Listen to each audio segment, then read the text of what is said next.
ce livre, il est divisé en plusieurs parties. Il y a une première partie d'une 40aine de pages, où c'est de la pédagogie et un petit peu sur la bioénergétique. Donc c'est des notions qu'il est intéressant de connaître pour mieux comprendre les sujets que je vais traiter ensuite dans le livre. Donc des notions simples, la dépense énergétique, les différentes sources d'énergie, les différentes filières énergétiques aérobie, anaérobie. Je parle également de la façon dont l'oxygène est transporté et arrive jusqu'aux cellules musculaires, de la thermorégulation, quelque chose dont on parle peu finalement mais qui est important, hein, la capacité à contrôler la chaleur pendant l'effort. Donc voilà des bases de biologie énergétique qui sont intéressantes, que j'essaye d'expliquer de manière le plus simple possible. Donc voilà, une 40aine de pages que il est possible de passer si on a déjà un petit peu des notions sur ces sujets-là, si on a déjà lu quelques livres d'entraînement, qu'ils soient en course à pied, en triathlon ou en vélo. En général, ce sont souvent des choses qu'on retrouve dans les livres. Et donc celui qui est un petit peu habitué peut passer ce premier chapitre éventuellement, ou le lire pour voir s'il peut mieux saisir certaines choses. Ensuite, sur le livre, il y a une vingtaine d'articles qui en fait sont extraits de la revue que j'ai rédigée de 2009 à 2012, donc Vélo 2 Magazine. Donc c'est des articles qui paraissent tous les 2-3 mois. Et en fait, sur ces articles-là, j'ai sélectionné une vingtaine d'articles qui sont les plus intéressants, ceux qui ont eu le plus de succès, ceux pour lesquels on m'a signalé le plus d'intérêt. Et donc je les ai rassemblés dans ce livre-là parce que c'est plus agréable de les lire en format papier, puisqu'avant c'était uniquement du format PDF qu'il fallait télécharger. Et bon, j'ai quand même hésité un petit moment avant de franchir le pas, de faire en édition papier. Mais voilà, le fait, c'est vrai, de le présenter sur papier, c'est quand même bien plus agréable à lire. Moi-même, je sais que je fais beaucoup de recherches sur Internet. Les fichiers PDF, quand ils font 2-3 pages, je les lis sur Internet. Enfin, sur l'ordinateur, ça va. Quand il y a 10 pages, j'aime bien imprimer quand même parce que on peut pas lire facilement sur un écran. Donc voilà, c'était vraiment histoire de mettre sur papier donc ces articles-là. Donc bon, il y a très peu de gens qui les ont téléchargés sur le site, hein, puisque c'était un petit magazine qui était payant avec un abonnement. Donc il y avait un petit peu de monde, mais je pense que le fait de le mettre sur papier permettra, je pense, à plus de gens d'être tentés par cette lecture.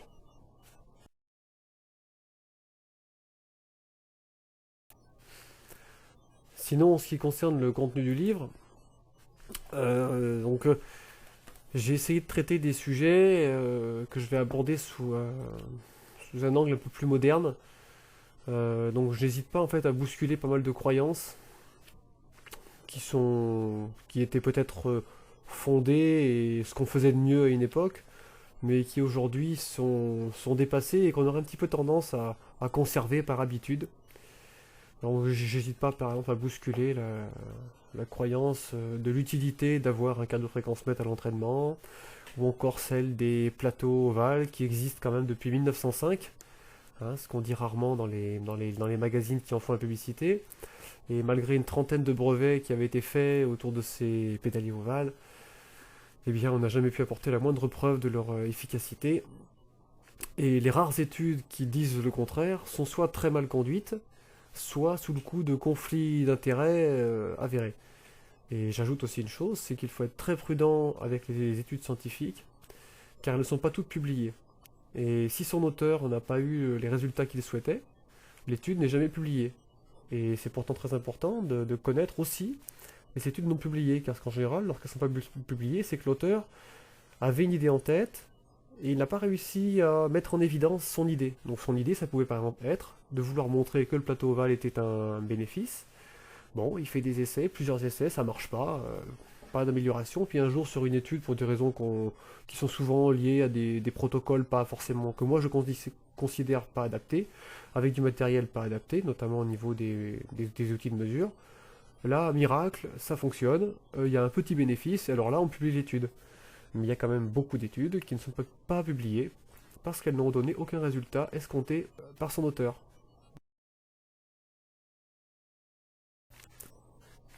Oui, c'est vrai. Le livre que je vous propose là, c'est pas un livre effectivement qui est fait pour vous donner des recettes. ou des exemples d'entraînement clés en main. Hein, je pense que l'objectif c'est quand même que le lecteur en fait se, se mette à reformuler sa propre approche de l'entraînement, que ça lui donne des clés pour mieux comprendre certaines choses. Donc c'est plutôt quelque chose qui tend à rendre plus autonome le sportif, à le faire réfléchir, à le faire avancer dans le bon sens.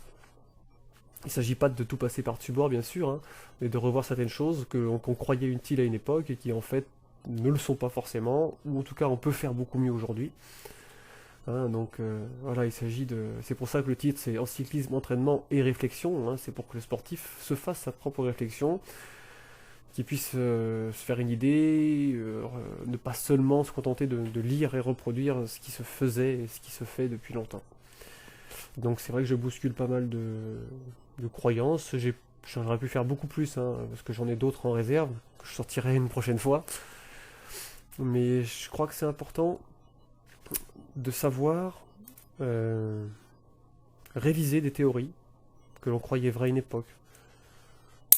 Dans beaucoup de domaines scientifiques, l'histoire nous le prouve, hein, beaucoup d'erreurs ont été faites parce que on avait décidé que les choses étaient comme ça et pas autrement, et que pendant très longtemps on a raisonné dans ce cadre étroit, hein, d'une théorie qui disait que la cellule ne se divisait pas, par exemple.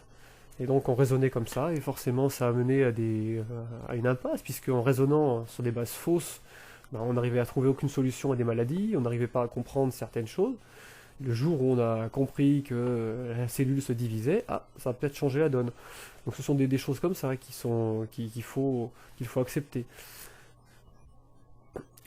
Et donc c'est pour ça que voilà, je pense que c'est important de réfléchir sur les concepts d'avant et de voir s'ils sont toujours justes.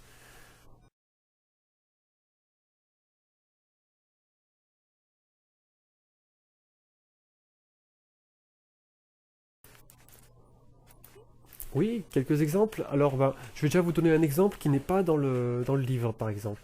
C'est l'exemple du VO2 max. Alors, le VO2 max, vous savez, c'est le débit maximum de consommation d'oxygène.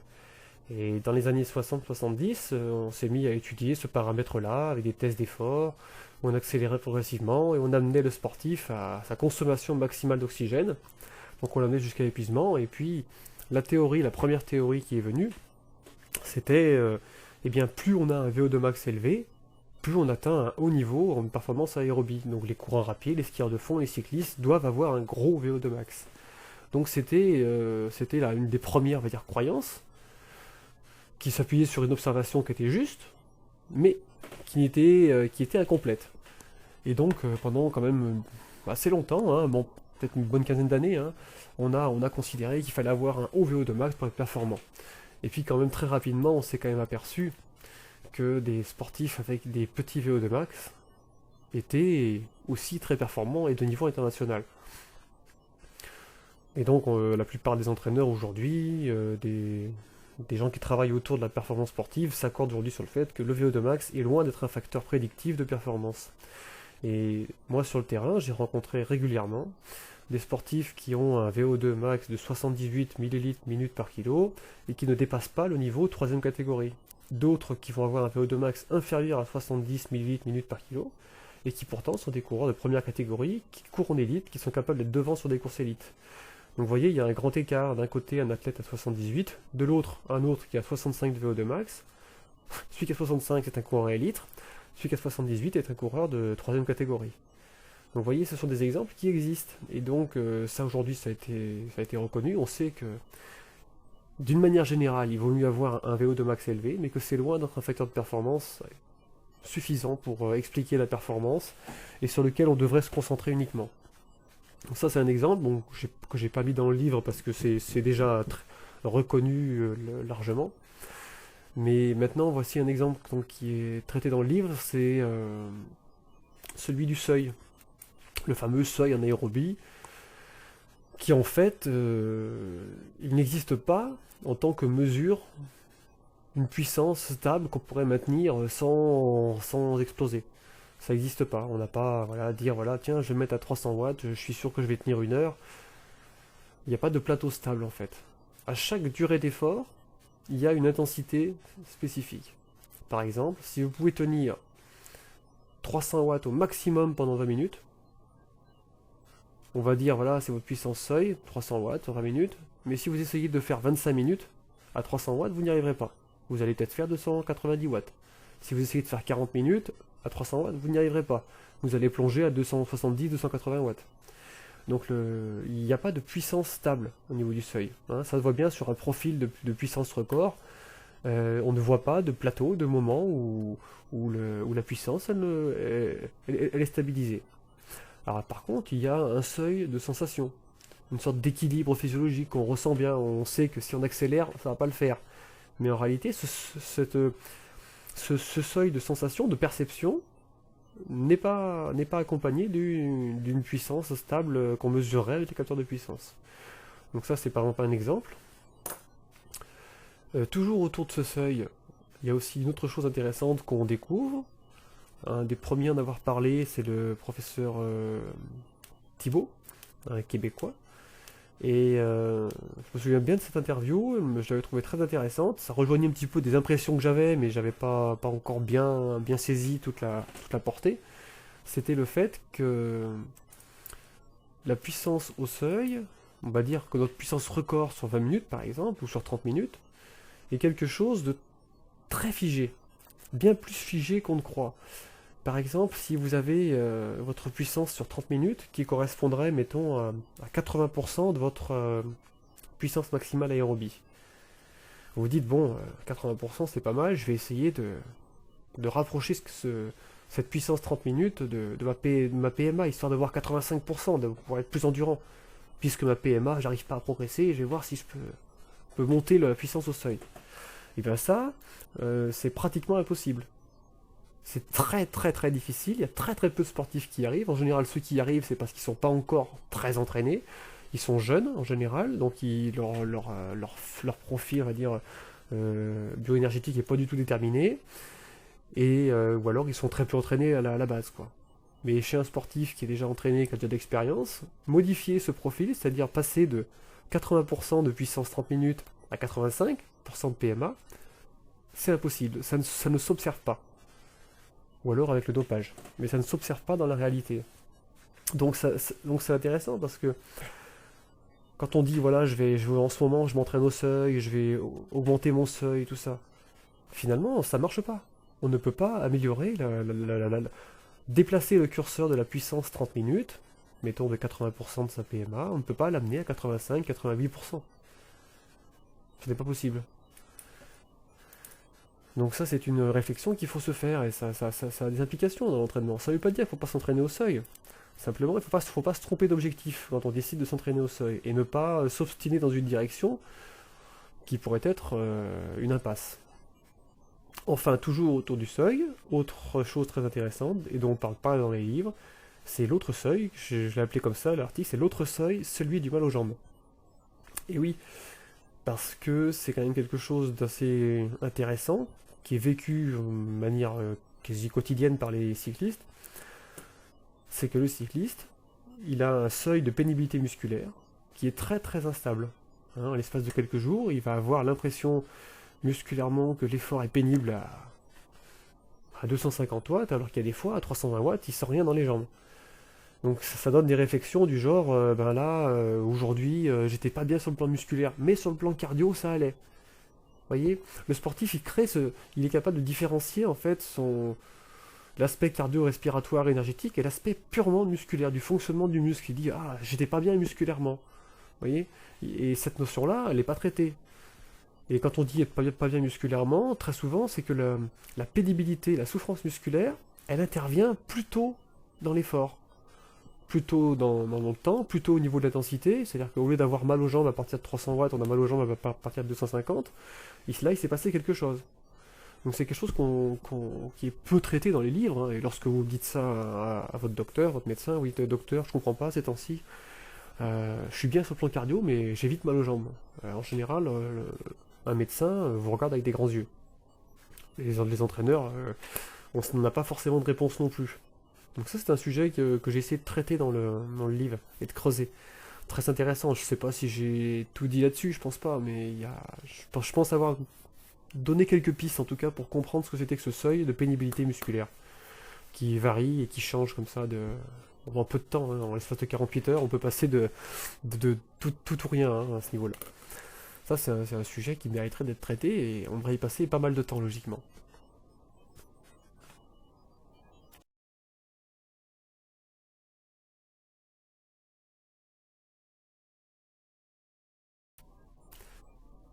Et oui, en effet.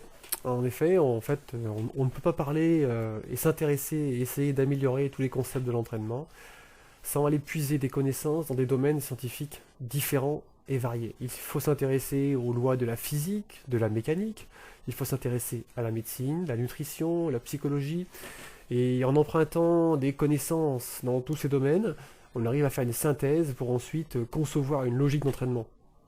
On ne peut pas se spécialiser et dire voilà, moi je m'intéresse qu'à l'entraînement, qu'à l'entraînement, qu'à l'entraînement. Je me souviens très bien avoir eu un professeur quand j'étais allé faire STAPS à Clermont-Ferrand, avec un de mes copains, on voulait faire un autre sujet de mémoire, on voulait le faire sur la nutrition. Et il avait refusé parce qu'il avait dit non, nous, notre domaine c'est les activités physiques et sportives, on s'occupe pas de nutrition. Et on avait essayé de lui expliquer que dans les sports d'endurance, c'était un point clé de la performance, mais non, il n'a pas voulu comprendre ça. Hein, lui, on s'intéressait qu'à la motricité, quoi. Il fallait s'intéresser en gros que au pédalage, que aux séries d'intervalle training, etc. Et pas s'occuper de ce qu'il pouvait y avoir autour. Ce qui pouvait être la santé, la mécanique, différentes lois de la physique, etc. La psychologie, tout ça, bon, c'était secondaire pour lui. Et donc voilà, c'est pour ça que j'aborde souvent d'autres sujets qui sont relatifs à la santé, la nutrition notamment, un petit peu la biomécanique aussi, mais ça je le laisse à d'autres spécialistes qui sont quand même bien plus performants que moi en biomécanique, notamment Frédéric Grapp, qui a fait un gros travail sur la biomécanique en cyclisme, hein, dans ses livres qu'il a produits ces dernières années. Il a vraiment pas mal démêlé les choses, hein. Donc celui-là, j'ai pas trop abordé. Il y a quelques petites choses dont je parle, hein, notamment sur l'évaluation de la force en cyclisme, comment la mesurer, voilà, sur des choses comme ça. Mais voilà, faut élargir au maximum son regard en allant puiser dans d'autres domaines scientifiques, si on veut réussir à faire quelque chose de bien.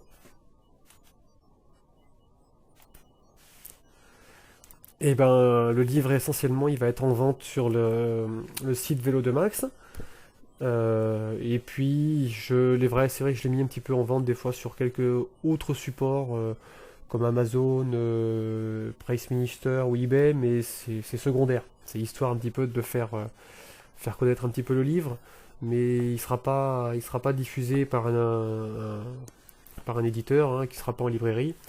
Par contre, c'est vrai qu'on pourra peut-être le trouver dans certains magasins de vélo, puisque je vais le proposer à certains amis, comme François Lamiraud, à Saint-Étienne. Donc je pense il aura dans sa petite boutique, il aura un petit stock de livres. J'ai d'autres amis comme ça auxquels je vais pouvoir proposer et qui vont à un magasin de vélo. Et ils auront quelques livres en stock et je mettrai une petite carte en fait pour voir en France où on peut le trouver en dehors du site internet. Ça permet effectivement à des gens qui habiteraient pas très loin d'aller jeter un œil sur le document pour voir un petit peu ce que c'est. Même s'il y a quand même un extrait de 28 pages, hein, sur le site Vélo de Mac, il y a quand même 28 pages d'extrait pour avoir un aperçu. Voilà.